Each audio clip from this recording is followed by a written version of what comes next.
Financing plays a pivotal role in the development of housing, and it's why the state is getting into the lending business.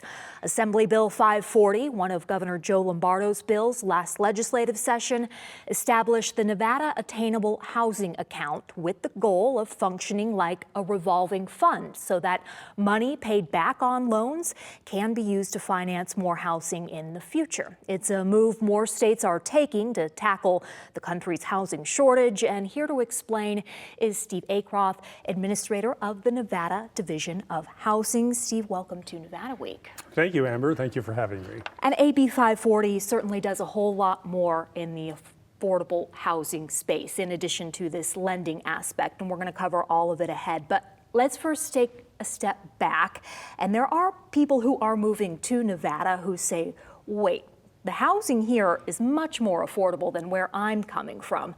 How do you explain this issue to them? Well, ever since the pandemic really occurred and post-pandemic, we've seen a great influx of folks from neighboring states, from all over the country really, who see the opportunities in Nevada, but it's causing a crunch because we do have greater demand and not enough supply. Now that's happening even from places they're leaving, that there is a supply issue throughout the country. And really that was the crux of AB 540, was to increase supply for attainable funds, attainable housing for Nevadans. So it's a supply issue, and so the state partly is going to help developers build housing by giving them some financing.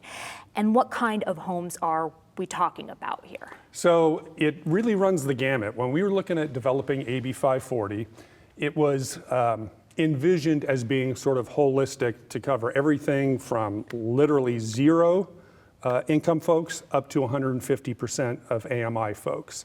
So AMI that's being area median income. Yes, sorry, I'll try not to speak in housing vernacular. How would you simplify that, though? That is the median of what people are making in a particular county in Nevada. And for Clark County, I believe that's about $94,000. Right. Okay. Yeah. Yeah. Typical family of four. Yes. Okay. Yeah, two earners. So effectively, when it was developed, it was gone through what was the governor's housing task force. And this was a group, and there was probably 20 to 30 of us forming this legislation before it was introduced to the state legislature. And one of the things that we really focused on was creating homeownership opportunities for middle income earners. So part of it was peeled off. It was originally 175 million, so that's why we get to this wonky number of 133. It was 175 million. 21 million was peeled off for rental assistance throughout the state of Nevada, and another 21 million was peeled off for supportive housing services, which the division is also administering. So that left 133 million that you now see in the bill as it was passed. Okay, and so that is for housing for lower income folks that's going to be built, as well as, would you say, middle income? Oh, 100%, yes. And that's the 150% AMI, which means that a family making about $150,000 can use this. Potentially, yes. Really, the way it was designed, we're going to support multifamily development, so apartment development, for those below market rate. So, you know, most of the programs we run at the division will be for 60% AMI and lower. Okay. That is pretty typical. We can go up to 80% area median income, in some cases. But once you get above 80% of area median income, there are really no resources available to assist folks in their housing. And as you and everybody else knows, it's been well documented, virtually everybody at an average income has potentially a housing issue. Yeah, it's tough because you're so right about that, but then there are so many low-income people in need of housing, and according to the National Housing Coalition, there's about a 78,000 unit shortage. How do you justify money going toward middle-income earners? Because we need it all across the spectrum.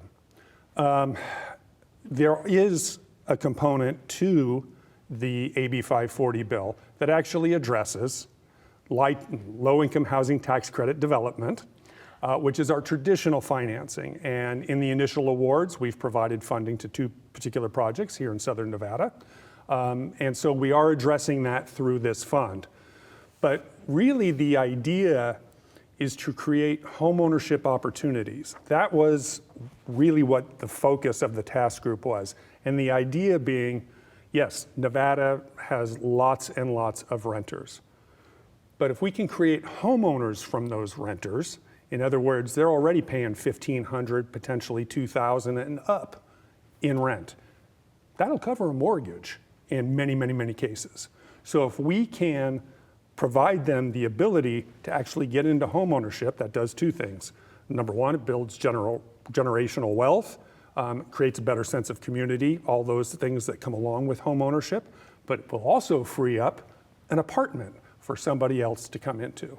So it kind of works its way up the ladder, if you will. So the developers who are building these homes using the state funds, they do have to repay this money, and that's part of this revolving fund.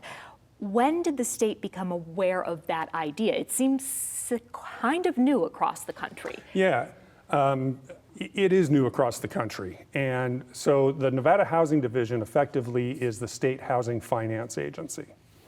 There's 54 of them across the country, 50 states, each state has one. DC, New York City has their own, Virgin Islands and Puerto Rico. So we all typically are tax credit allocators to develop that traditional affordable housing that I first mentioned, the low-income housing tax credit projects. Which is a national level. Right, that is federal monies that, and authority that come in from the federal government. And that's been our traditional role. Well, again, post-pandemic, from the standpoint of a housing finance agency, and every housing finance agency are feeling pressures to do things differently. And a lot of it was emergency rental assistance and making sure people were housed stably during the pandemic. There's homelessness issues, there's the whole ecosystem of housing issues that typical housing finance agencies deal with. As we come further out from the pandemic, we are all seeing the same struggles for middle income earners. So there's probably a handful of states that are doing exactly what Nevada is doing.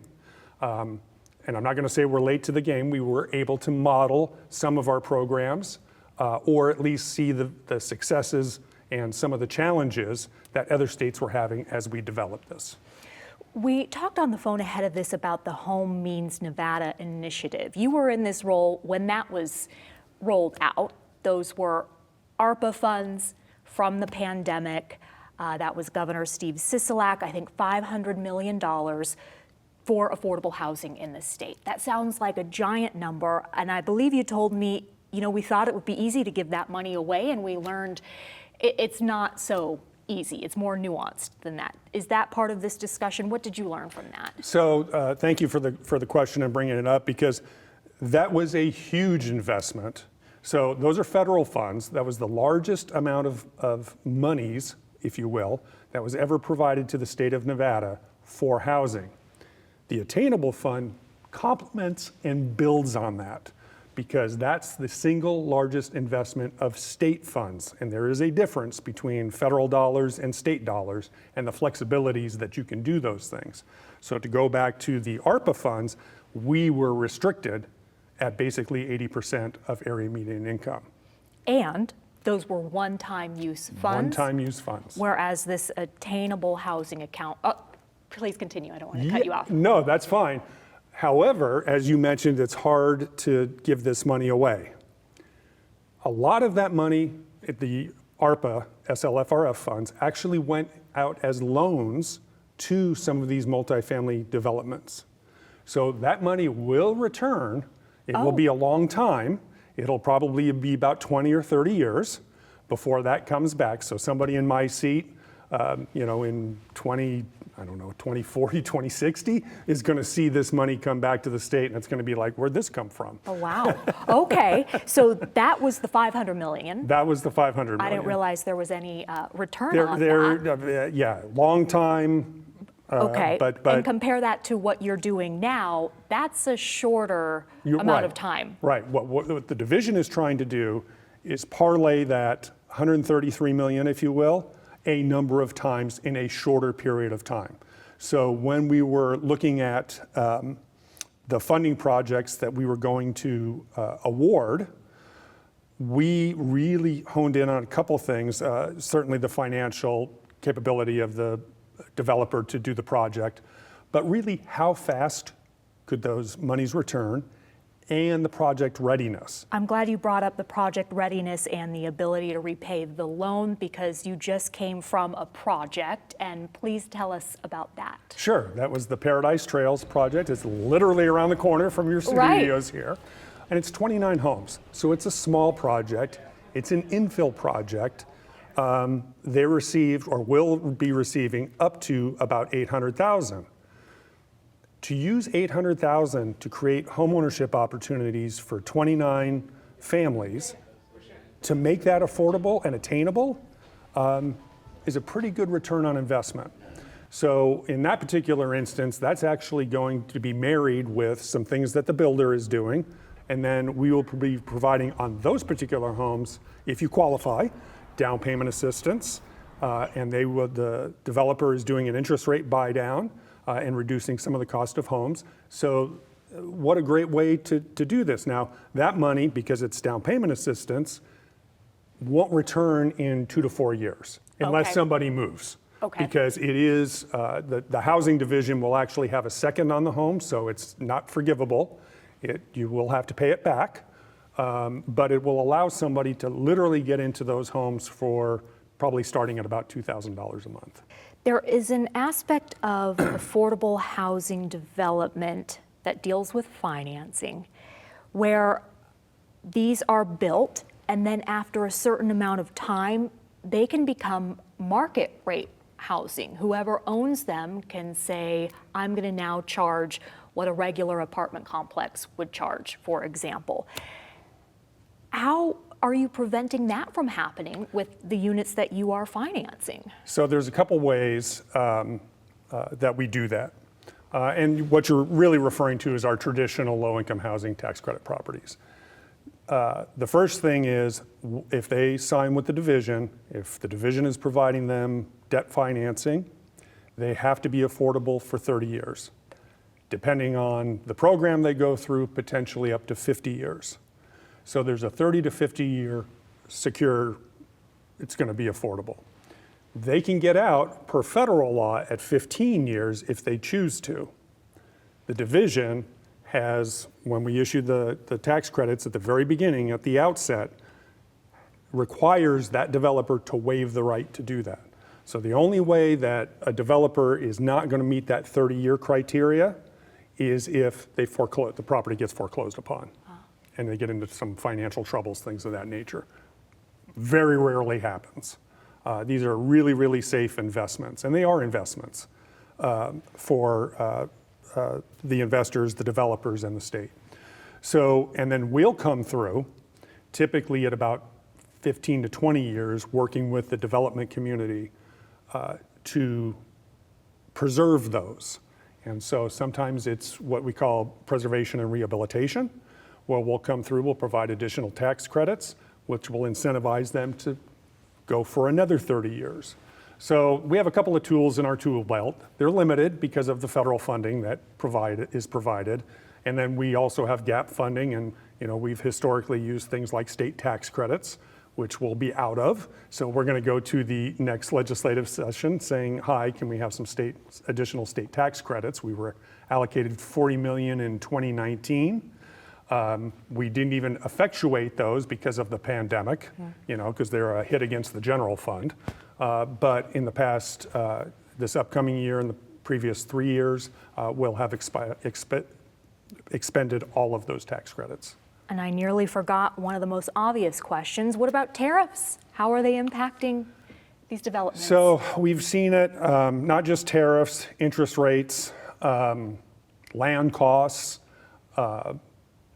virtually everything that comes down the pike is kind of going against the tide, if you will. That's the world we live in. So yes, we try to be as judicious as we can when we underwrite a project and make sure it works. Developers are savvy, and the developers who typically play in with the state and the federal government, particularly in the tax credit program, they're incredibly smart. Because it's a different kind of development than what a traditional market rate developer will do.